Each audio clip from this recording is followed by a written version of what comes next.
line day two, and there was a lot of interesting. I might remind our listeners of where we're picking up from this morning. So we have one. David Cullinane, he has been re-elected. The quota was 10,731. So we are waiting for Fine Gael's John Commons and Fianna Fáil's Mary Butler to get across the line. They are very near that point, but there is still some work to be done. As he said, the counting is resuming here this morning, so we are awaiting an update on a latest count, but it really will come down to an intense battle for that fourth seat between the sitting independent TD Matt Shanahan and Sinn Féin councillor Conor McGuinness. Sinn Féin, of course, very hopeful of taking two seats here in Waterford. There were, of course, some talking points around all of the other activity here yesterday, and one of those involved the Green Party, Jordan, because, of course, we have a sitting Green Party TD here in Waterford who is seeking re-election, Mark O'Cahasick. He admitted it was a difficult day for his party and they did not perform well, and that was replicated right across the country. He said that there was little he could have done in a local context, but he believes he accomplished a huge amount during his time as a TD. It looks very unlikely that, as I said, he is going to be re-elected, but he said that the Green Party in government did the work but conceded that maybe they failed to communicate the work, and he conceded that the issue of Waterford Airport arose on many doorsteps. Of course, Transport Minister Eamon Ryan, a member of the Green Party, received much criticism for his stance on this issue. However, Mark O'Cahasick said he standed by his own position on the issue, but he said that the airport issue definitely did damage him.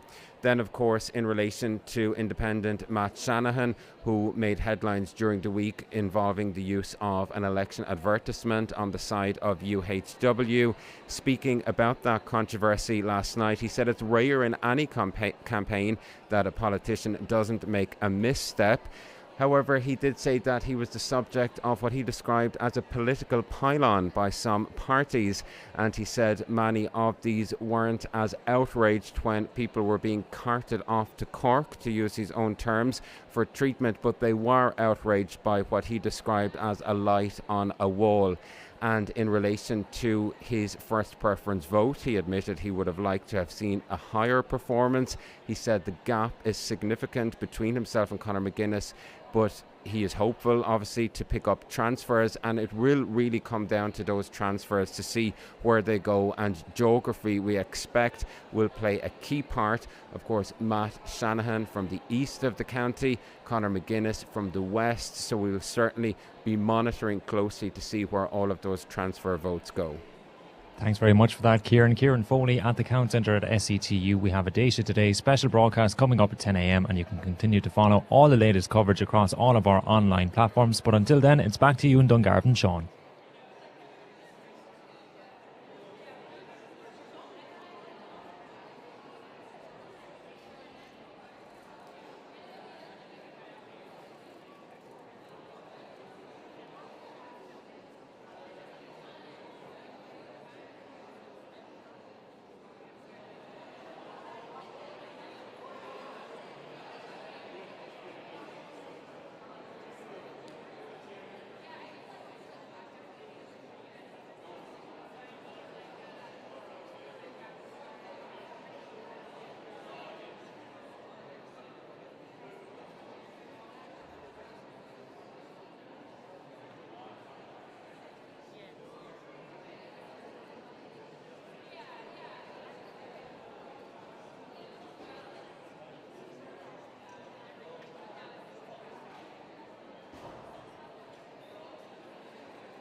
Okay, we're here on the floor of the Count Centre, back again for a second day, and many of those who were here all day yesterday have returned again, and one of those is Fine Gael councillor Damen Gagan. And Damien, leaving here last night, there was a huge sense of satisfaction amongst all of the Fine Gael members. What's your own reaction to yesterday's events? Absolutely delighted when the votes started to come out of the boxes yesterday, and we could see that John was polling exceptionally well. Our vote was up right throughout the county and the city indeed. The Fine Gael vote had improved. But I mean, that really was down to the hard work that John had put in over the past number of years, and also the fact that we really do have a united party here in Waterford. I can't stress that enough. All of the councillors and all of the organisation got behind John and supported him every step of the way, and we were delighted to do so. And we reaped the rewards there yesterday, and we're certainly looking forward to later on this morning to see John elected as a TD. And it really builds on the strength of the party coming off the back of the local elections in June. Yeah, we've had a good year. We had a good local elections. And we've come into we've maintained that momentum now coming into the general election, and it was important to us, it was important to our supporters that we'd have a TD here in Waterford. And I keep going back maybe 5 years ago when we split the vote here, we were really disappointed. Even though we were on the ticket together, we certainly weren't rivals in that sense. We met shortly after that, and we discussed what strategy we'd put in place going forward, and the most important thing to me was that the party would be united. Prior to that, over the years in Fine Gael and Waterford, there was different camps, and there was a lot of nastiness, lots of bitterness. That's gone. That's absolutely gone from Fine Gael and Waterford. And I think I sent out a tweet yesterday and I made that point. What can be achieved if you work in a united fashion? And we're reaping the rewards of it, as I say, and John is going to be TD. And looking at the national picture, Damien, it's still early days, but how do you see things playing out based on what we saw yesterday? Yes, it's still early days, but I mean the reality is Fianna Fail and Fine Gael do have a block there now, and that's the pathway to power, as it were. That may take some time to get to that space. Parties of the left will want to talk to one another, they'll want to explore their options, but I think ultimately what you'll see happening is you'll see Fianna Fail and Fine Gael coming together with another, as it were. Who that is anybody's guess right now, but I do think something that's really interesting that's emerging overnight is that the regional independent group that Matt Shanahan is a member of, they seem to be stepping forward and putting themselves forward as maybe kingmakers and to be influential in the next government. And how ironic would it be if Matt Shanahan was to leave here today having lost his seat, but yet the group that he was a member of becomes very influential in the next Dáil. And on that battle for the fourth seat here in Waterford between Matt Shanahan and Conor McGuinness, much has been made of geography. As somebody based in the west of the county, do you think this will be the key factor when it really comes down to it? Yeah, geography is a factor, but also what I would also say is there'll be maybe a note of caution in relation to that. The candidates that will be going out in counts tend to be on the left, so Conor McGuinness can maybe expect to get some votes there as well. So it won't all be down to geography, but historically here in Waterford, people in the city and in the east of the county generally tended to transfer to candidates based in the city and based in the east. So maybe Conor may struggle a little bit that way, but the gap is very substantial, and it's widened. I expect it to widen a little bit more now when the results of the next count come in. But I mean, there's still 9,000 votes in play, so it's really all to play for. But there is a substantial gap there. If Matt Shanahan closes it, it'll be a minor miracle, really. And during this campaign, did you pick up on a feeling that there was a real need in Dungarvan and the West to elect a TD specifically from the west of the county? Yeah, I mean, there's always been a kind of a feeling there that maybe there should be a TD in the West, and there always has been a TD in the West. It was something that I played on 5 years ago as well. The problem for me was I was a party candidate where we were even Stevens, as it were, so we just split that vote down the middle. I mean, there is that feeling out there. Everybody wants to have a TD in their own area. That's the reality of it. It has come to pass now, or will maybe possibly come to pass here later on today. What's in Conor McGuinness's favour and what was in his favour yesterday was that large vote that David Cullinane got, and he was able to transfer to him. That transfer was very tight. He got 80% of the vote, and that has put him in pole position really. But as Sean Dower from Fianna Fail just pointed out there, there's 9,000 votes still in that mix.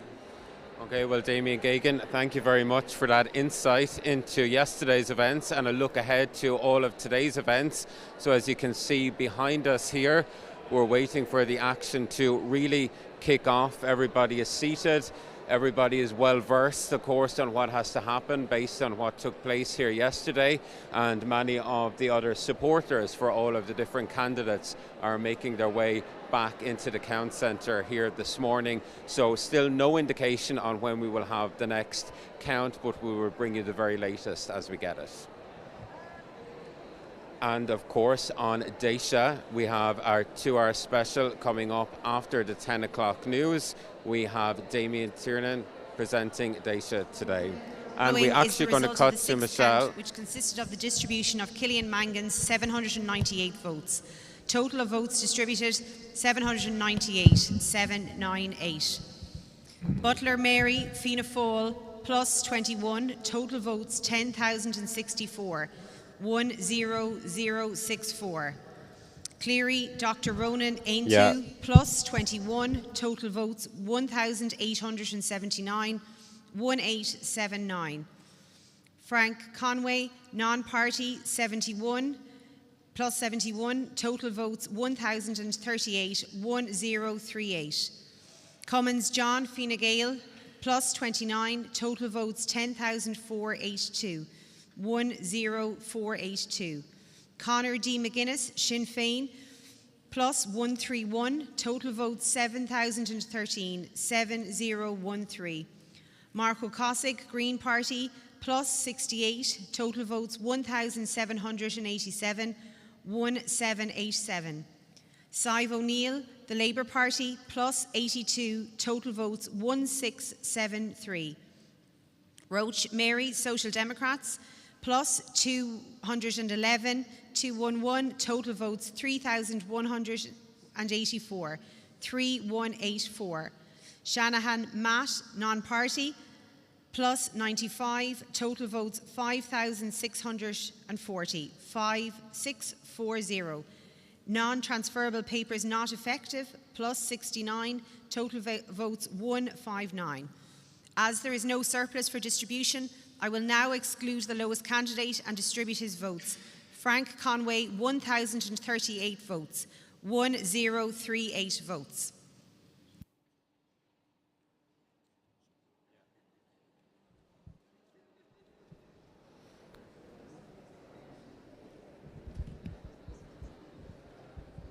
Okay, so that is the very latest. We've heard there from Michelle O'Connell, the returning officer, as it happened. The count, the 6th count, and no additional candidate has been elected, as no candidate has reached a quota of 10,731. So just to recap, as a result of count 6, we have Fianna Fáil's Mary Butler very close on 10,064.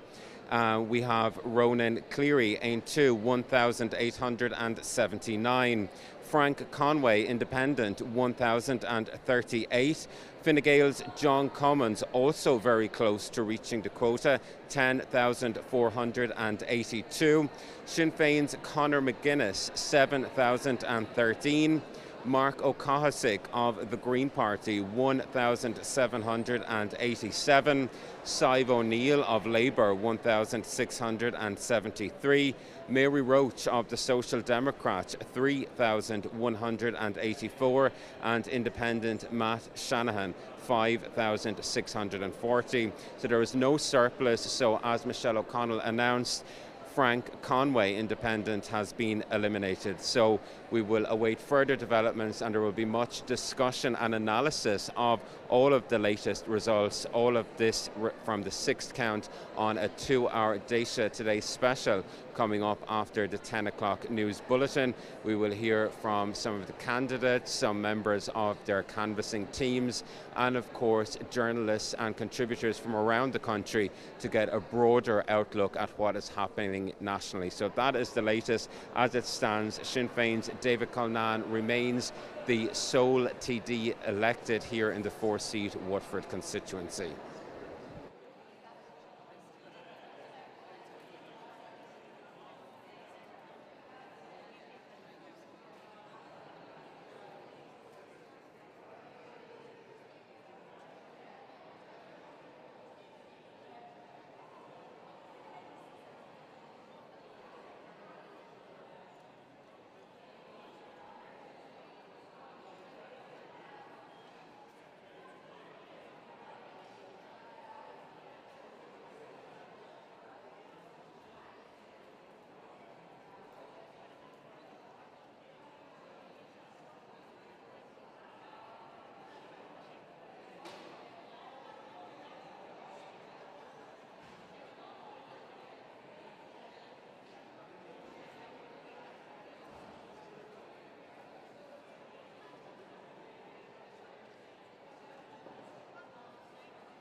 To count today in Waterford, as 3 seats still remain to be filled. Proceedings were called at around 11:30 last night after the 5th count had finished. Sinn Féin TD David Cullinane was re-elected for a 3rd term, having exceeded the quota of 10,731 on the first count.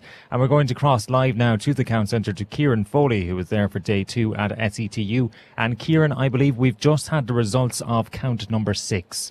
Yes, Jordan, we've had that within the last few minutes. So this followed the elimination of Kieran Mangan last night. This was the last major event which occurred before things concluded here last night. So we resumed at 9 a.m. this morning, and Michelle O'Connell, returning officer, has just announced the results of the 6th count. So just to recap, the quota which candidates have to reach is 10,731, and the results of the 6th count are as follows. Fianna Fáil's Mary Butler, 10,064. Ronan Cleary of Aintree, 1,879. Independent Frank Conway, 1,038. Fine Gael's John Commons, 10,482. Sinn Féin's Conor McGuinness, 7,013. Mark O'Cosick of the Green Party, 1,787. Sive O'Neill of Labour, 1,673. Mary Roach of the Social Democrats, 3,184. And Independent Matt Shanahan, 5,640. So, as you can see from that 6th count, no additional candidate has reached the quota. However, Fine Gael's John Commons on 10,482 and Fianna Fáil's Mary Butler on 10,064 are certainly very near. And now Frank Conway, the independent, has been eliminated. So we move on and we await movement on the 7th count, and we will have a special Data Today programme coming up after this bulletin with further analysis. Thanks very much for that, Kieran. As you said, a special Data Today broadcast coming up from 10 to 12 with all the latest from the count centre. Meanwhile, on the national picture, Fine Gael leader Simon Harris says he believes his party will form a leading role in the next government. The outgoing Taoiseach says Fine Gael is on track to hold its vote. My party is extremely competitive. We're on track to top the poll in at least 10 constituencies, to win seats in constituencies where we haven't had them for many years, like Waterford and Tipperary South, and to add second seats in a number of constituencies. And there's a long way to go, but I'm very happy and very hopeful with where I see Fine Gael. And Sinn Féin leader Mary Lou MacDonald says even without all the votes counted, there is a clear sign that the people want change. We have now confirmed that we have broken the political mould here in this state. Two-party politics is now gone. It's consigned to the dustbin of history. And that in itself is very significant. The question now arises for us, what do we do with that? And we are clear that we want to change people's lives, make things better. Waterford Sport. With Otto Boland's Jeep. Test drive the new Jeep Avenger. Built for the real world. Beginning with Gaelic games this morning, where Ballygunner are in Munster Senior Club Hurling Championship final action for the 7th season in a row this afternoon. Darragh O'Sullivan's men can win a 4th consecutive title should they see off Sarsfields of Cork at Semple Stadium. They'll become the most successful club ever in Munster with 6 titles should they be victorious. Manager Darragh O'Sullivan says no success comes easy. Listen, look, we'll have no soft thoughts coming into this match. You know, we know what we need to do. We're going to have to be right up there regards our best performance, I feel, of the year to get over the line on Sunday. And we're looking forward to that challenge. They're going to give us a different challenge than some of the other teams have given us. You know, they're really good at working the ball. They're really, really quick. They're athletic, and they're going to cause us a lot of trouble. We're expecting a huge challenge. WLR will bring you the game live today thanks to George Corbett Skoda. Throw in at 3:15. In soccer, Arsenal are second in the Premier League this morning after winning 5-2 at West Ham. The biggest game of the weekend takes place at Anfield this afternoon, where leaders Liverpool meet out of form champions Manchester City. Before that, top 4 contenders Chelsea and Aston Villa go head to head at Stamford Bridge, and there's a London derby between Tottenham and Fulham, while Manchester United go for a first top-flight win under Ruben Amorim when they host Everton.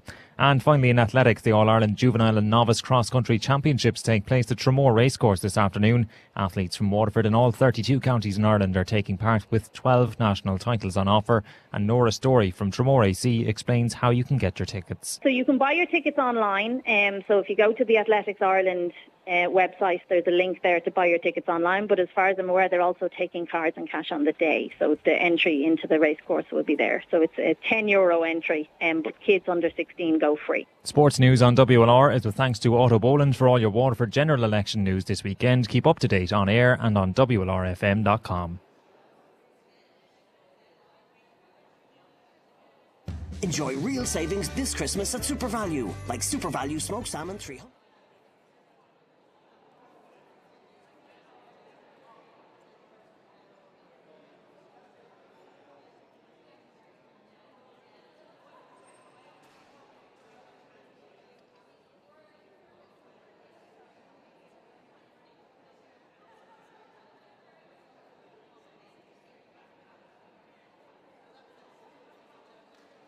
Trust Grant to heat your home. Visit grant.ie. A brighter day today with a mix of sunny spells and showers, most frequent in the afternoon. Highest temperatures of 10 to 12 degrees.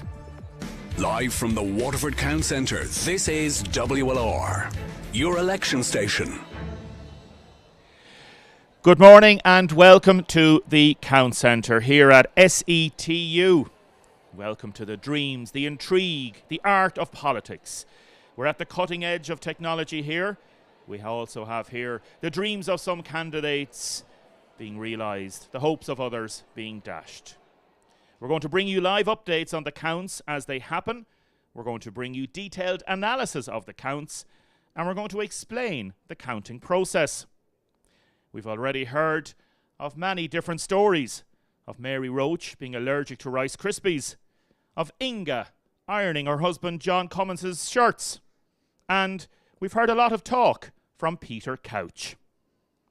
We've seen the election, the re-election of David Cullinane, him being raised high on shoulders, and some of his supporters holding pictures of Kevin Lynch as he was raised. We are looking at the re-election of Mary Butler in a little while, the election and the raising on high of John Cummins, and the intrigue and the battle for the final seat, more than likely between Conor McGuinness and Matt Shanahan. Who is going to shine a light on the intrigue that will be that battle? Now, we have our news editor Kieran on Peter Couch to talk about what is happening. Morning, Damien. Good morning, Damien. Good morning, Damien. Did you get any sleep? It's great, you know. You do a kind of an intro and you try to sound all fancy Nancy, and then the first thing comes out of your mouth, I make a mess of it. Completely undone it now. A lot of people haven't got much sleep because, Dean here didn't get to sleep till 2 o'clock in the morning. He's back in at 6:30, 7 o'clock. Yourself, you've been going very, very late. Obviously, Dimpton and Jordan as well, and David and Keane and Jennifer here, and everybody back at base, and well done to everybody. We're here with a special Deja today for the next 2 hours, and it's one of those things, I suppose, on a human and personal level, and we're only just reporting on it, Kieran, but there's a buzz here, and the hall is starting to fill up again, and people are getting excited, and we're going to go through the analysis of it, but it can be difficult to sleep at night, can't it?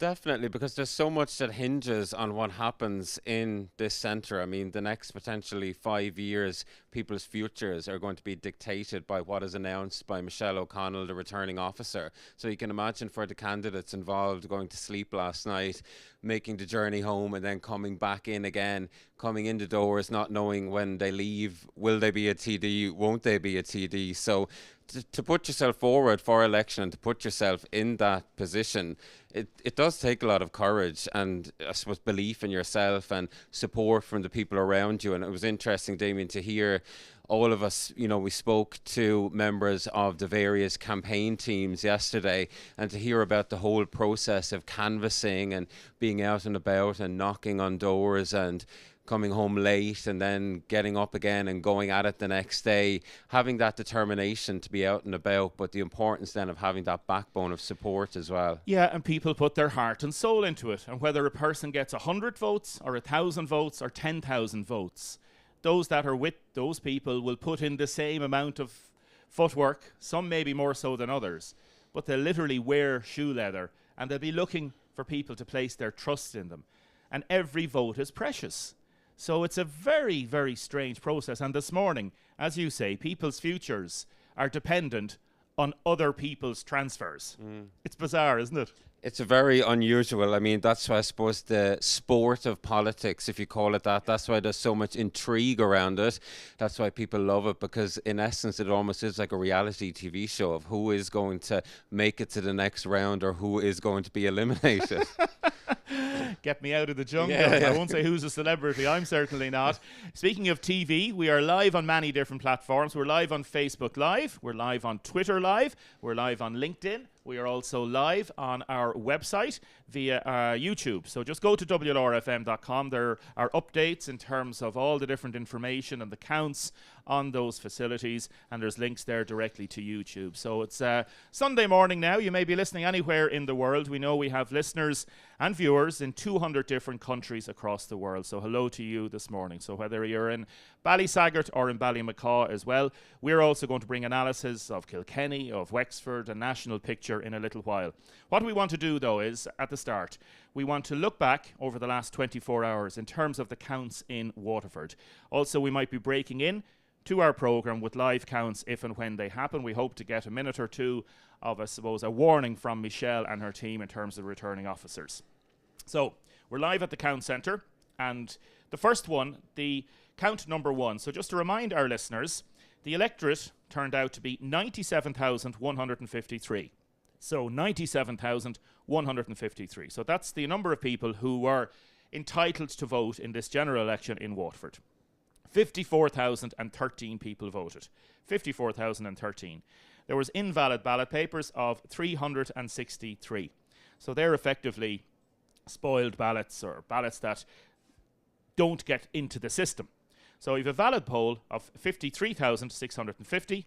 You have 4 seats. So what you do is you divide the valid poll by the number of seats plus 1. And that brings a quota of 10,731. So that's your magic number. Your quota is what's called your magic number. So the first count happened yesterday. What time was it yesterday, Kieran? What time zone were we in? Was it around 7:30, was it? It was the first count. No, it was earlier than 7:30. It was around 6:30. Yeah. Say around that. Okay.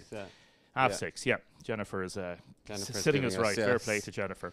All the stats. So we'll go through it. We don't have to go through all the different figures, but what happened yesterday in terms of the headline from that first count in terms of the election of a certain candidate?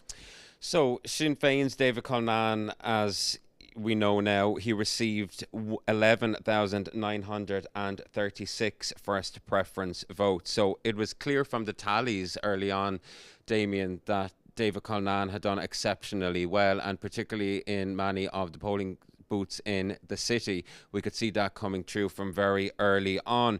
But of course, it is worth just reflecting on the 2020 general election. And of course, he received a mammoth first preference vote at that time, 38.3%, which was 20,569. So significantly reduced at 11,936, but clearly a very impressive result nonetheless. And strategically, they had only one candidate 4 years ago. They had 2 candidates this time round. They're the only party in Waterford that stood 2 candidates. So they're the only party that has a chance of getting 2 seats. So remember, everybody, we've got a 4-seater constituency in Waterford. So of that, he purposely said he wanted his vote to be reduced so that he would allow and help his colleague, Conor McGuinness, based in Dungarvan, to get as many first preferences as possible, and then also to get what are called transfers. So Conor McGuinness, in the first count, got 5,791, okay? They were talking about 6,000 being a sort of a magic number for Sinn Féin. So that's not bad, okay? It's not a bad toll at all in terms of first count. So what happened then? David Cullinane, he reaches the quota, so he exceeds the quota, so he's deemed elected. So David Cullinane is raised on high, on the shoulders, and he's elected. So what then did Michelle say in terms of what happens next in terms of his surplus? So we had the distribution of the surplus votes from David Cullinane, and of course, as you mentioned, with a second Sinn Féin candidate, all eyes were on Conor McGuinness to see what type of impact this would have on his initial first preference vote. And just to remind our listeners, his surplus was 1,205 votes. So So David Cullinane surplus 1,205 votes. So then we move on to count 2, and this is the distribution of his surplus. So what happened in count 2 with the distribution of his surplus? So as a result of that, Conor McGuinness, who was on 5,791, came up to 6,692. Now, you mentioned around the 6,000 being this type of magic number. So potentially they would have liked to have seen this figure coming in the first count to make things a bit more comfortable. So just to remind our listeners, 1,205 votes. Conor McGuinness got 901 of those votes, 901 votes. So that brought him up and brings him up to 6,692. There were then a number of other candidates got a certain smaller amount of those votes. For example, Mary Roach got 48 of those votes. Matt Shanahan got 70 of them. So then we move on to the elimination of 2 candidates, and that is Mark O'Neill, 57 votes, and Aaron Joyce, 164 votes. So now we're on to what's called count 3, the elimination of the 2 lowest candidates, as there was no surplus for distribution. So when Mark O'Neill and Aaron Joyce's votes were distributed in count 3, did it see any noticeable difference? Who picked up, I suppose, most of those votes? We're seeing kind of incremental increases here, Damien, but nothing hugely significant. We didn't have any other candidates elected. It's clear that we also have 2 other candidates in the race who are near reaching the quota, those being Fine Gael's John Cummins and Fianna Fáil's Mary Butler. So as a result of count 3, we have Mary Butler on 10,011, John Cummins on 10,432, and Conor McGuinness there on 6,716. And also Matt Shanahan on 5,443. Okay, so as a result of this, there was the distribution of the votes of Aaron Joyce and Mark O'Neill. Frank Conway, for example, got 49 of those votes. John D. Walsh got 29. No candidate then had exceeded the quota on count 3. There was no surplus for distribution, so then the lowest candidate was going to have his or her votes distributed, and this is John D. Walsh of 514 votes. So John D. Walsh, his votes were distributed in count number 4. And of that, we saw that Ronan Cleary of Aintu got 129 of his votes, Frank Conway got 171, and then the others a lot lower. Matt Shanahan got 72. So then we moved on to, again, count 5, because there was no candidate exceeding the quota. The lowest candidate at this stage is Patrick Curtin on 688 votes. So Patrick Curtin's votes were distributed on count 5, and where did they go? So as a result of count 5, as I mentioned, 2 candidates near reaching the quota. John Cummins, he's now up at 10,453, and Fianna Fáil's Mary Butler is at 10,043. And looking at the other 2 main contenders for that 4th seat, we have Sinn Féin's Conor McGuinness, 6,882, and Matt Shanahan, 5,545. So, as I said, very incremental increases. We are seeing increases as certain candidates try to reach that magic number of 10,731, but we haven't seen any real sweeping additional votes being added. And just to explain to our listeners, Patrick Curtin had, for example, 688 votes. If somebody voted number 1 Patrick Curtin and number 2 David Cullinane and didn't vote anywhere else, that vote in this count, at count 4, count 5, is now gone, because David Cullinane has been elected, so that ballot paper is physically put aside into an area down below at the count centre where they say that vote is now, I suppose, redundant. It's finished. So when we talk about the numbers of counts, numbers of ballots being distributed, it depends on who's been elected and who has been eliminated up till then. So of Patrick Curtin, you'd expect a lot of his second preferences would have gone to David Cullinane. So of the distribution of his votes, we only had a certain amount. For example, Conor McGuinness got 147 of his votes, Kieran Mangan got 103, Mary Roach got 193, and so on and so forth down the line. For example, John Cummins got 12 second preferences. So it keeps him in the race. As you say, at that count, at count 5, he was at 10,453, just 300 behind. So then we had the exclusion of Kieran Mangan's votes, because again, he's the lowest, and he had 798 votes. So nearly 800 votes.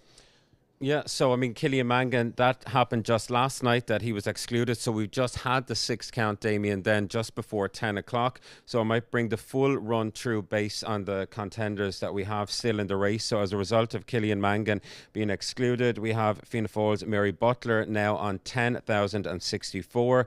Ain 2's Ronan Cleary, 1,879. Frank Conway, Independent, 1,038.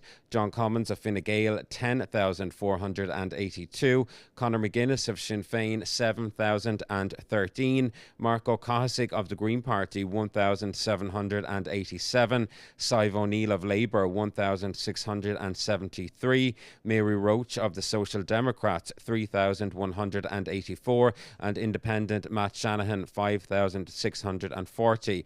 And there's no surplus, and Frank Conway, the independent candidate, has now been eliminated. And of that, again, just to remind our listeners and our viewers, on that count 6, there were 159 of Kieran Mangan's 798 votes were not transferable. Papers not effective is the official line on that. So nearly 160 votes of Kieran Mangan's were not then put back into the system. So again, people will talk before the election about the importance of voting down the paper. Again, it's people's prerogative. If they only want to give number 1, just leave it at that. But you have the chance in our democratic proportional representation system to effect some kind of a change in however way you think small. But again, all those small things add up as things go. So for example, last night when we left here, after the first count, we were talking about a gap of 1,200 votes from Conor McGuinness to Matt Shanahan. And we're going to be talking to Sean about this now in a minute. And all what we're looking for, what Matt Shanahan's team are looking for, is all those transfers, all those people that are being eliminated, to keep incrementally getting Matt Shanahan closer to Conor McGuinness.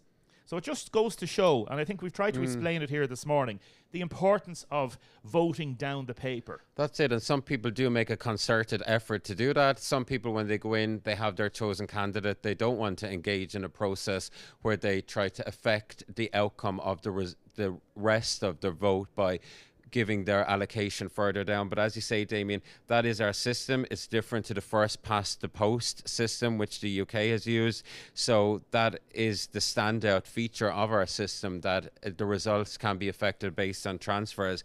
Now, looking at with Frank Conway being eliminated, again, we've spoken a lot about geography. Damien, you would expect that Mary Butler would get a bit of a boost now in the next count, because Frank Conway is based in Portlaw. Absolutely, Mary Butler is based in Portlaw. So again, the politics of geography comes into it, and the familiarity of candidates, that maybe a lot of those who, a certain section of those who voted for Frank Conway, you would assume would be in the Portlaw area and are therefore very familiar with Mary Butler being in that area also. But of course, as it comes down again for that fourth seat, geography is really going to come into play as well if we see other candidates being eliminated, because for that fourth seat we very clearly have a candidate in the west and a candidate in the east vying for that seat. Again, just to remind our listeners, Frank Conway, for example, got 715 first preferences in the first count, non-party independent. Not a bad showing at all for Frank, 715. His total, as he's now being eliminated, is 1,038. So the number of votes that he's got has increased by nearly a third. And that's good for him. So 1,038 votes. And that second, he got those extra votes from second and third preferences. Yeah. But it adds to his total. Because some people might be confused. How has he got more votes now when he only got a certain amount? And that's exactly how it works. So from that, he's got 1,038 votes. We'll see where these go. As you say, Mary Butler, she's on 10,064. She needs 700 of those 1,000 votes. Very unlikely she's going to get that. John Cummins is on 10,482. He needs 300 of those votes. Again, very unlikely he's going to get 300. Second preferences from Frank Conway. We'll see. So it's probable that there won't be anybody else elected at this next count.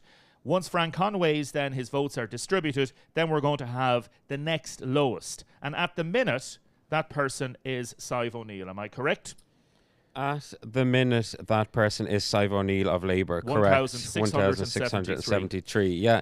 And I spoke with Sive last night here in the Count Centre, and we looked back. I asked her about the Labour vote in 2020, which was clearly much higher. I mean, John Pratt was the candidate then. After the first count, they had 6.5%. John received 3,498 first preference votes. Sive received 1,500. Now, that is a huge drop for the Labour Party here in Waterford. Now, she did say she was a new candidate coming in. She admitted that she didn't have the profile, but she said she very much enjoyed the whole canvassing process, and that the Labour Party, she believes, are in a good position here locally, and that there is support for them. But clearly, I mean, looking at those results, that is a very significant drop. Oh, yeah. At least they ran a candidate, that's what they'll be saying, because if she wasn't going to run, they mightn't have had a candidate, and that would have been an even worse disaster for the Labour Party. Kieran Foley, our news editor, thank you very much. I'll let you get back to stuff. And thank I know you, Damien. You're around with David for the morning, so there'll be more pictures coming from the Count Centre in a little while. We're live here on Daysha today on WLR for the next 2 hours. We're going to be talking to an aficionado of Count Centres now in a little while. He's smiling at me here now in a little wry smile. And we're live, as we said, on our different social media platforms. If that platform goes down or the link drops in any way, just even for a few seconds, just go out of it and click back into it. Back with us in a few minutes.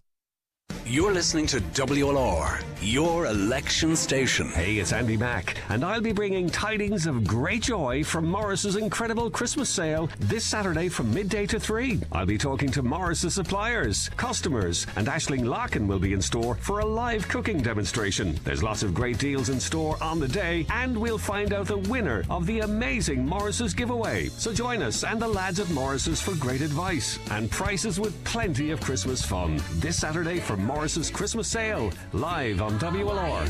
Morris's, so quiet. Toy car to Danny from me.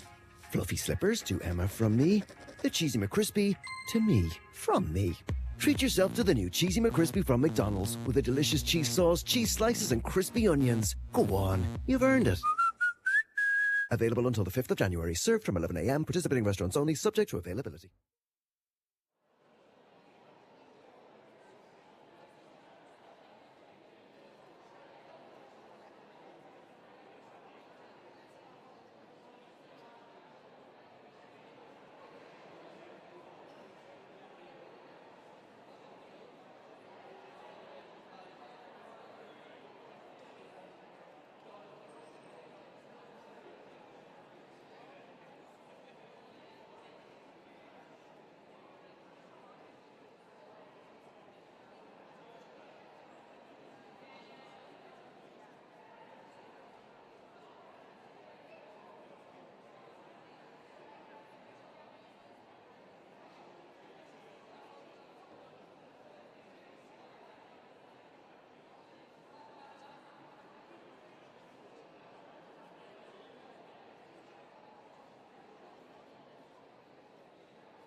Now, welcome back to our special live broadcast here at the Count Centre at SETU on the Cork Road, the main campus.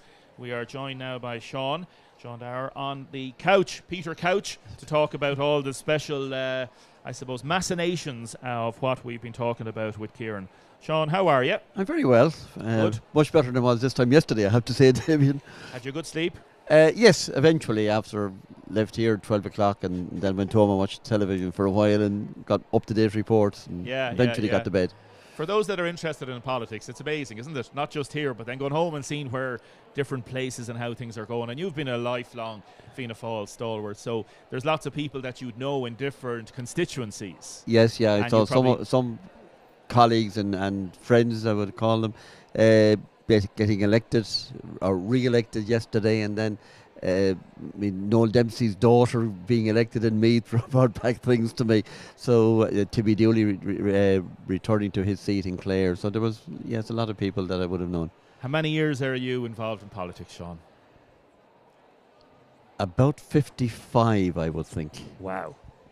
Maybe a little bit even more than that, but certainly not less than 55. And you're only 65 now, so you look great. You know, you got started when you were 10, you know. Thank you very much. You're very welcome. Give a special mention as well to Daphne and Faha. She was wondering where our Kevin the Polar Bear is there. Kevin the Polar Bear is still here, Daphne. Hope you're keeping well. Thanks for texting in about that, and Daphne's watching it on one of the streams. Sean, you heard my analysis and Kieran and myself going through the different machinations. So I didn't want to go explaining it again, and we don't have to do that, but from what Kieran and myself were talking about, what have you taken from what we've heard so far in terms of the counts? Last night I said that Matt Shanahan couldn't make up the ground on Conor McGuinness, and I was looking at it early this morning and looking at it again before I came up to you. Before the Frank Conway's transfer, there was 1,373 votes between them, but there was 9,500 still to be allocated. So when you look at it that way, there's room for Matt to reduce that and maybe even to surpass Conor's figures. So just give me those figures again. There's 1,373 between them. Okay. With 9,561 to be distributed. Okay, so just we'll explain that to our listeners. At the minute, Conor McGuinness, and the reason we're focusing on these two at the minute, because the way things are looking is that these two will 99% sure be vying for the last seat, correct? Yeah, it will be I don't think it's possible. No, it's not. That John Cummins and Mary Butler will be surpassed. Correct. So they're going to get the second and third seats. Yes. And that's why people might be wondering, why are we talking about this now when we still have 4, 5, 6 more counts to go? Yeah. The reason we are is because of experience. You know how these things work. We know how these things work. At the minute, Conor McGuinness is on 7,013 votes. Matt Shanahan is on 5,640. Correct. There's a gap between them of 1,373. Now, of all the other candidates left in, there is potentially 9,561 votes to distribute. Yes. But there won't be that amount. No, there will be some non-transferable votes, and probably in all of the other 5 candidates that have to be eliminated, there will be a proportion of all of their votes that will be non-transferable. Yes. So possibly out of the 9,561 I'm speaking about, there could be 9,000 transferable. Yes. Which is still a fair figure. It's still a fair figure. Now, and Damien, can I say that the other 5 candidates are on in the eastern end of the constituency, so you would expect that Matt would get a bigger proportion of them than Conor would. Okay, so when Mary Butler is elected and when John Cummins is elected, their surplus, in other words, the amount of votes that they have exceeded the quota, it might only be a couple of hundred, yes, depending on how they get in or what count they get in. They then will be taken and brought back into the fold. Correct. There won't be an awful lot of votes there from those, but there'll be a little bit.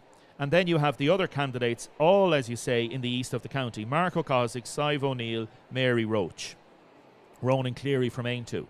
Ronan Cleary from Aintu is at currently 1,879. I would expect Matt Shanahan to get maybe 300-400 of those votes. Yes, yeah. And likewise, Mark O'Cosig's 1,787. I think you get a fair proportion of those. and the Mary Roach figure, which has gone up to 3,184. Yeah. So you'd expect Matt to get a bigger percentage from those three candidates alone. You would. But at the minute, the lead that Conor McGuinness had last night has now been extended. It has, yes. So it went from 1,200 and it's now at 1,373. Yeah, and it's better to have the lead than to be chasing. As you know from the football, better to have the point in the bank than games in hand. Play with the wind and the hill in the first Yes, half. yeah. Try and get the ball in, leather it into the goal, and then shut up shop for the second half. Exactly, yes, yeah. So the advantage is with Conor McGuinness, but I wouldn't be writing off Matt Shanahan because of the number of candidates that have to go out and the number of votes that they have between them. I said it not flippantly yesterday evening that it would be one of the greatest comebacks in political history if Matt Shanahan can pull this off. Yes, I wouldn't argue that with you. I'm thinking of Pat the Cope the Gallagher returning to the Dáil in Donegal last night. No, I know what you mean, but in terms of Waterford specifically as well, like we're now into count 7 we're coming into now. Yes. And Matt Shanahan is 1,373 votes behind his main rival, Conor McGuinness from Sinn Féin. Yep.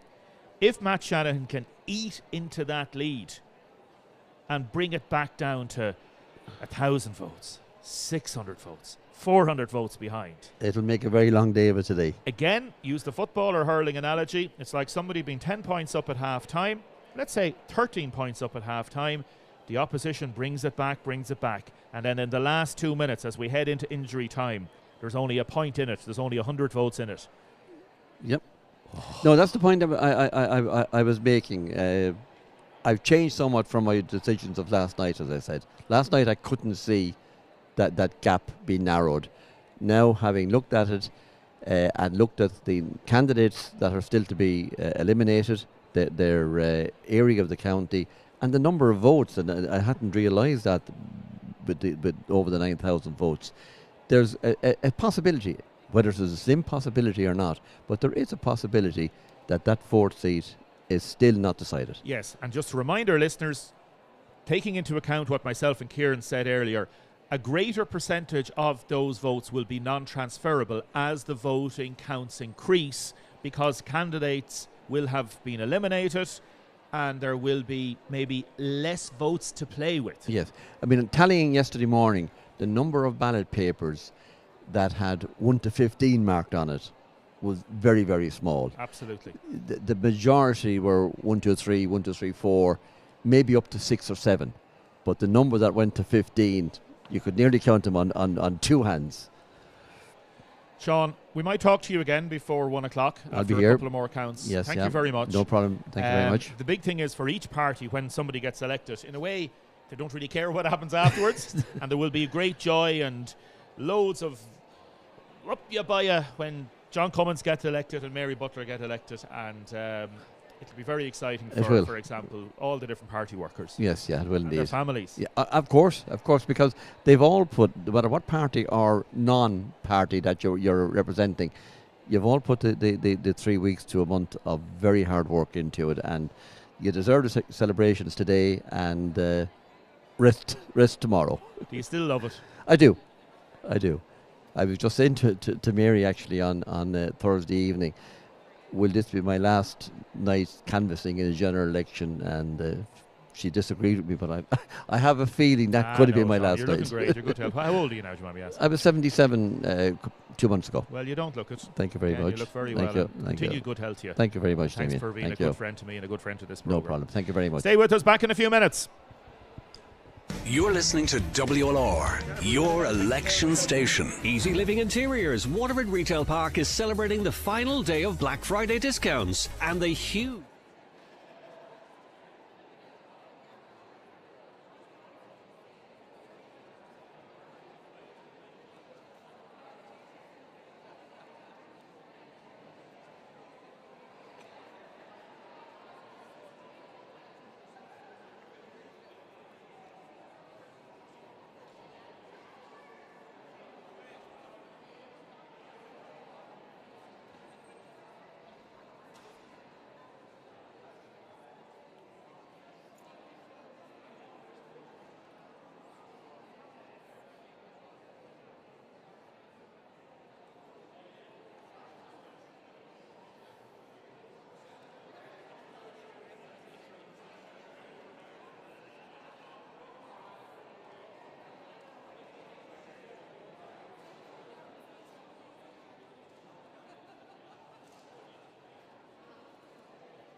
From the Waterford Town Centre, this is WLR, your election station. Welcome back to our 2-hour Daysha today, special live from the Town Centre at SETU. A special mention to the SETU audio-visual team led by Keane. Special mention to our Dean Robinson as well for all the work that he has been doing here. We've got David doing cameras today down on the dance floor, I was going to say, on the count floor. David likes the dance floor, all right. We've got Kieran Foley, our news editor, bringing us updates, and Jennifer is producing today. With this great facility, we're going live across the country and live to 200 various different principalities and nationalities around the world. So wherever you're listening to us around the world, due to the wonders of technology, thank you so much. As part of that, not only on the wireless, you can also watch us on Facebook, on Twitter, on LinkedIn, on many different platforms, especially through our brilliant WLR-FM website and our YouTube channel. I want to say a special mention as well to Paula Gyrey, and she said, don't mention my sister, so I won't. Hello, Eileen Nolan, better known as Eileen Gyrey, who is Paula's sister on the Cork Road. Hope you had a good day in Kilkenny yesterday. We're going to be going to Kilkenny in a little while, but firstly, we're going to talk to none other than Stephen Collins, an esteemed columnist, political author, and has done many books over the years and columns for the Irish Times. And the wonders of technology, he's now live via our linked system on our social media. Good morning, Stephen. Good morning, Damien. Good to see you again there. I like to see a person doing a Zoom link with a big bookcase behind them. It shows the intelligence and all the things. And we'll oh, yeah, but exactly. Well, it was that or face it towards the window, and then you wouldn't see me at all. So we wouldn't. Yeah. No. We'll zoom in on those books now in a little while. But listen, thank you so much for taking the time to talk to us. We only have around 8 or 9 minutes before 10 o'clock, but I want to really appreciate you, all you've done for this programme in the run-up to the elections and other times, Stephen. You're a good friend of the programme, and thank you very much. Can I just ask you, please, as a long-time commentator of political matters, the national picture as you see it this morning in terms of what has happened over the last 24 hours? Well, the national picture is that Fianna Fail have more votes than anybody else, and they will have more seats than anybody else when it's all counted out. Fine Gael will be in second place in terms of overall vote, and seats we're not sure yet, and Sinn Féin will be in third place. It's quite a different picture from that one painted by the exit poll on Friday night, which had Sinn Féin in first place, followed by Fine Gael and Fianna Fáil in third place. Now, I know that we're only talking about a few percentage points, but they're critical in this whole situation. The general consensus now is Fianna Fáil will have somewhere in the mid-40s in terms of seats. Fine Gael around 40, maybe slightly less, and Sinn Féin in around the 40 mark as well. So it's we won't really know the final figures until all these last seats are counted, and that's it's going to be decisive. But one way or the other, I think we know the shape of the next government. Fianna Fáil and Fine Gael will be back in government. The question is, who else will join them? Will they need somebody else? They probably will. Will it be independents, or will they try and get the Labour Party on board? These will all be issues in the next couple of weeks, but for today it's just playing it out and getting down to those last seats and getting the final shape of the new Dáil. I got a text from David Cullinane and a phone call as the polls closed on Friday evening, and the exit polls from RTE came out, and they had Sinn Féin just very slightly ahead of the other two main parties at 21.1%. And David said to me, the exit polls underestimated Sinn Féin's overall percentage of first preference vote in the last election by 2.1%. So Sinn Féin ended up getting close to 24% of the first preference vote last time round. The opposite has happened in this election. They have actually gone down nearly 3 percentage points from that exit poll. Now, there was a 1.8, I suppose, variation possibility within that exit poll, but this was even exceeded. So that's a fair enough comment to make, isn't it, Stephen? Oh, it is absolutely fair, Damien. They were wrong about Sinn Féin, and they were quite wrong about Fianna Fáil as well. Fianna Fáil is more than 2 percentage points ahead of what they were given the exit poll. And I saw Michael McDowell on RTE last night being quite critical, saying the message went around the world that Sinn Féin was going to be the biggest party in the new Dáil. This was completely wrong. Now, Sinn Féin have done pretty well, that's that said, but and we don't know the number of seats. They might have more seats than Fine Gael in the end. They're very unlikely to have more seats than Fianna Fáil. Now, talk to me, if you wouldn't mind, please, about the machinations as happens in each different constituency. You don't have to go through many of them, but Micheál Martin said the last time in 2020, the ball fell for them, for the Fianna Fáil party, in the wrong way. So he believes that they lost approximately, or didn't gain approximately 8 more seats. It looks like now they've done a lot of good work in terms of their own party apparatics over the last 4 years, and they've worked specifically on making sure the ball goes over the bar rather than just wide. And that's why you're saying that they are expected to get more seats with approximately the same amount of first preference shares. Yeah, it's slightly complicated because we have a bigger Dáil, but Fianna Fáil will do far better in terms of converting votes to seats than they did the last time. And the one thing to look out for here is Fianna Fáil, Fine Gael transfers. Fine Gael candidates going out can help Fianna Fáil win those tight seats. And the reverse could happen as well. If Fianna Fáil votes transfer to Fine Gael in a number of tight areas, those last seats could go to Fine Gael. So the two parties have a lot to gain by transferring votes. But Fianna Fáil this time round, they've had a good campaign. Micheál Martin has come across well. I think he's generally, he never lost the head. He kept calm. And the party is going to, I think, be the biggest by 5 or 6 seats at least over Fine Gael, maybe up to 10 seats. Now, in terms of the political machinations that happen after the final counts are done, what are you suggesting? Are you suggesting that combined Fianna Fáil and Fine Gael could be around 82, maybe 84 seats? Or what's your read on it at the minute? And what is the magic number? Well, it looks as if they will be around the 84 and maybe 85 or 86. Now, if it's 85 or 86, they're very close to the 88, which is the magic number. If they drop below that, if the final seats don't go in their favour and they're down towards 80, it makes it slightly different.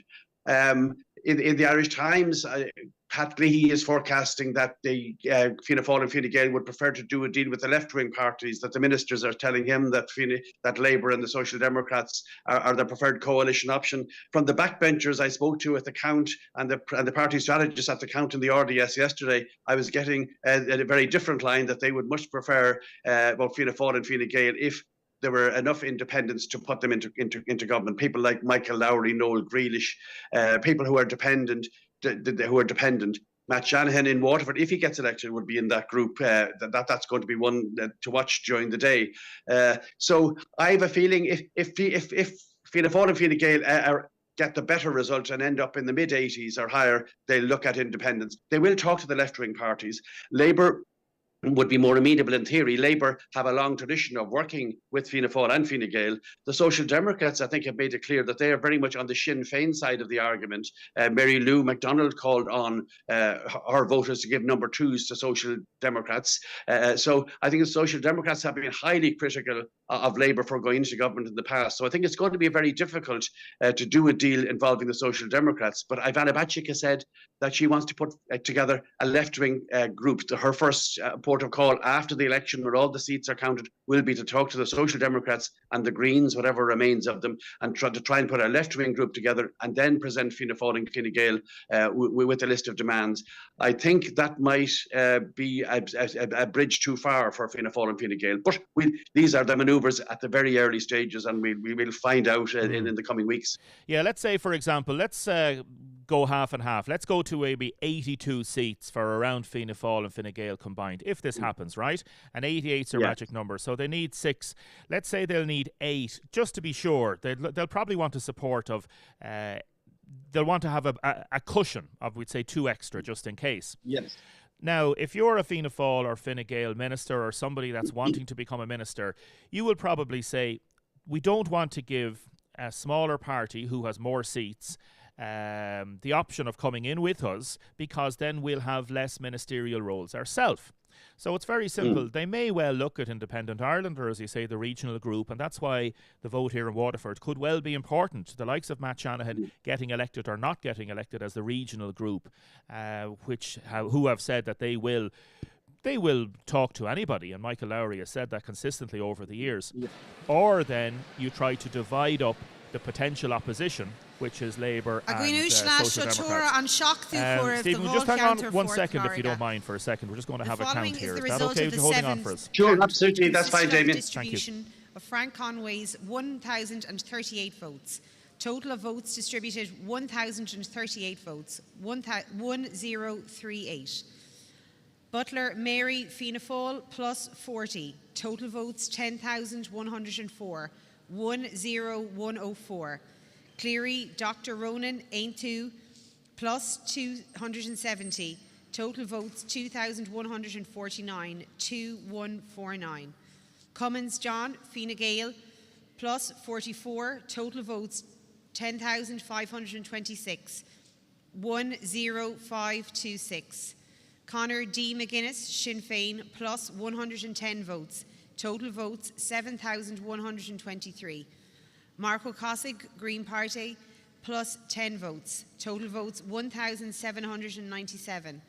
Sive O'Neill the Labour Party plus 28. Total votes 1,701. 1701. Roach Mary Social Democrats plus 32. Total votes 3,216. Shanahan Matt non-party plus 273. Total votes 5,913. 5913. Non-transferable papers not effective 231. Total votes 390. 390. As there is no surplus for this distribution, I will now exclude the lowest candidate and distribute her votes. Sive O'Neill 1,701 votes. Okay, that is the returning officer, Michelle O'Connell, there, and we'll talk about more of that after the news. We've got 2 minutes left, if you don't mind, Stephen. Are you still there with us? I'm still here, Damien, yeah. Thank you very much. Really appreciate it.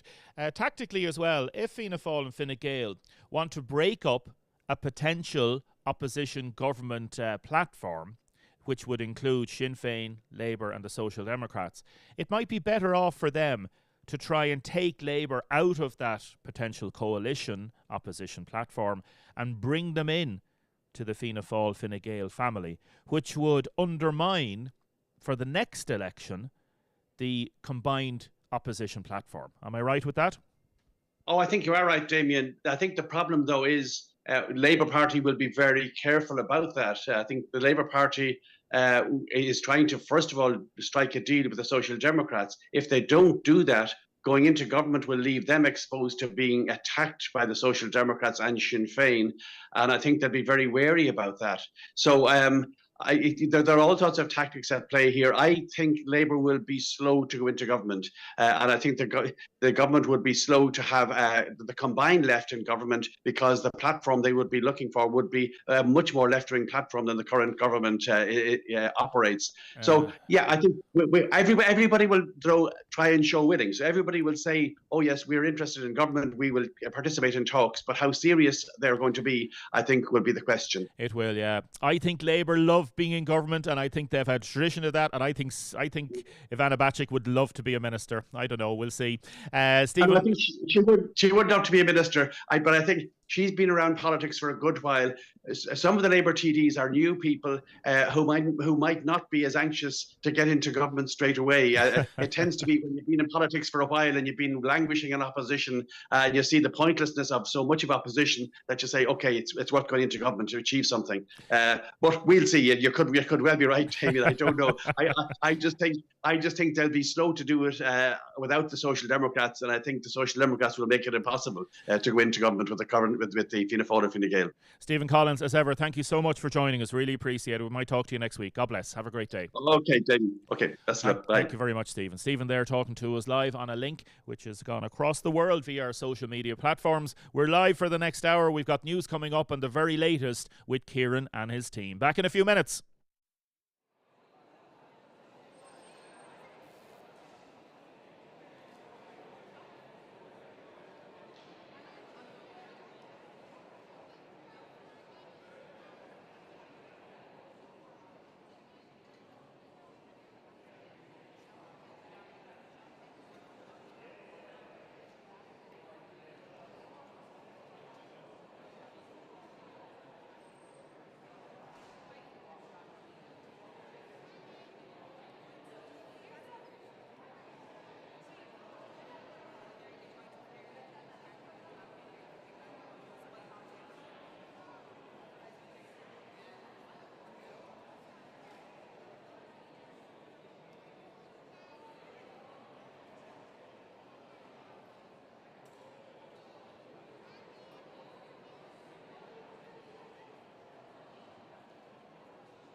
news live on radio, smart speaker, mobile and WLRFM.com. This is Ireland's local station of the year. WLR News at 11 o'clock. Good morning, I'm Jordan Norris. Counting is continuing on day 2 of the general election count today. 3 seats still remain to be filled in Waterford. We're going to cross live now to Kieran Foley, who is there for day 2 at SETU. Kieran, we've had the results of count number 7, but as I mentioned, 3 seats still to be filled. Fine Gael's John Cummins is now 205 off the quota, and with 1,700 votes up for grabs here, maybe count number 8 might be the one that brings some movement.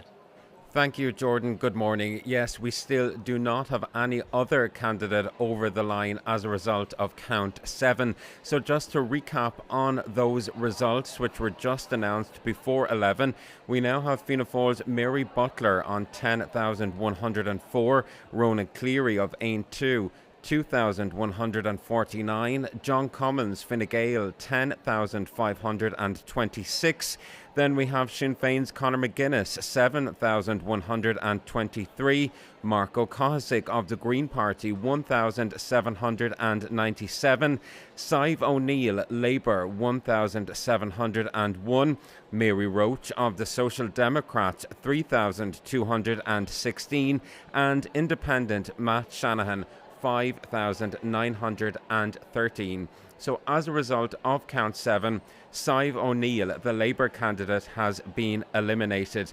Now, this is quite a disappointing result overall for the Labour Party in Waterford, because if we look back to the 2020 general election, the candidate then was Councillor John Pratt, and he received 3,498 first preference votes.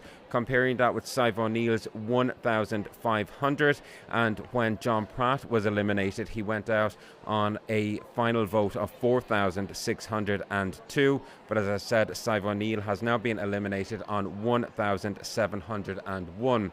So we still haven't seen Mary Butler or John Cummins across the line, but with the quota being 10,731 and with John Cummins on 10,526 and Mary Butler on 10,104, we do expect to see movement on that shortly. And then, of course, it all comes down to the battle for that 4th seat. And at the moment, out in front is Sinn Féin's Conor McGuinness on 7,123 and Independent Matt Shanahan 5,913.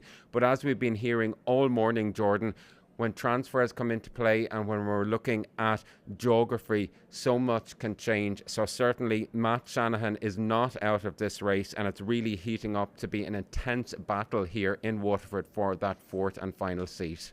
It certainly is, Kieran, and as you mentioned, that might have been disappointing for Labour in Waterford, but nationally the Labour Party could well prove to be the kingmakers when it comes to the formation of the next government. They are on track to win between 8 and 10 seats nationally, and Labour's Duncan Smith says they want to explore all options once the votes are in. Our position is very clear. I know you might think it's even boring at this point to say it again, but we, after the election, want to talk to Social Democrats, if there's any Greens left, others on the left who want to have a chat, see if we can form a common platform. That's where we're at. That hasn't changed, despite overtures from the big two, which happened, probably all throughout the campaign, and particularly gathered pace. Waterford Sport. With Otto Boland's Jeep, test drive the new Jeep Avenger, built for the real world.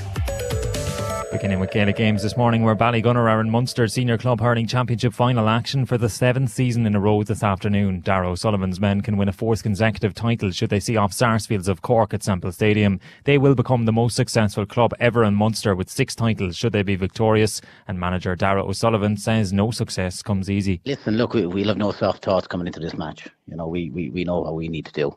We're going to have to be right up there with regards to our best performance, I feel, of the year to get over the line on Sunday. And we're looking forward to that challenge. They're going to give us a different challenge than some of the other teams have given us. They're really good at working the ball. They're really, really quick.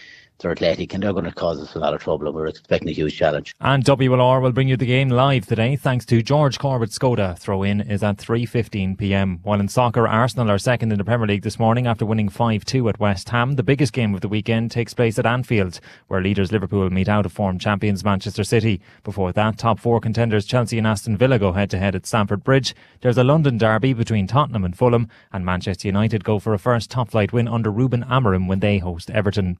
Finally, the All-Ireland Juvenile and Novice Cross-Country Championships take place at Tramore Racecourse this afternoon. Athletes from Waterford and all 32 counties are taking part, with 12 national titles on offer. Sports news on WLR is with thanks to Auto Boland, and for all your Waterford general election news this weekend, keep up to date on air on our online platforms and on WLRFM.com.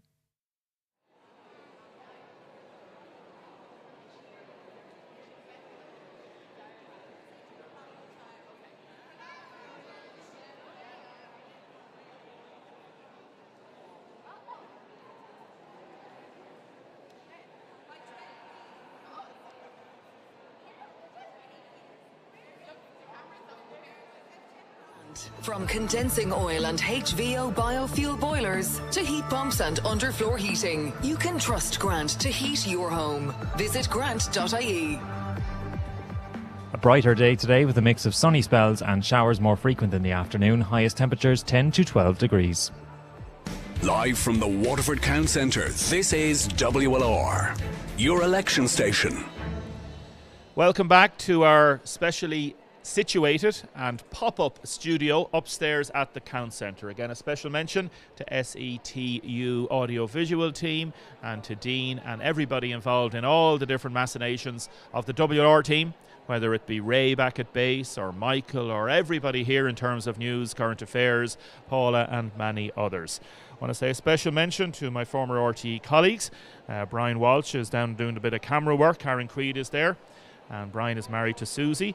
And Brian said, that fecker is still killing my buzz. Turn on a bit of music, she said. Well, the buzz is here, Susie, so we're going to be buzzing for the next hour. So have a little listen if you like. Or you can turn on TG Cahir or watch maybe The Searchers, because there's a lot of persons searching for votes here this morning. Blaise Hannigan, who is an independent councillor based in Tramore, joins me on the sofa. Daisha Couch, better known as Peter Couch for the day that's in it. How are you, Blaise? Good form, thank you. Good to talk to you. Thank you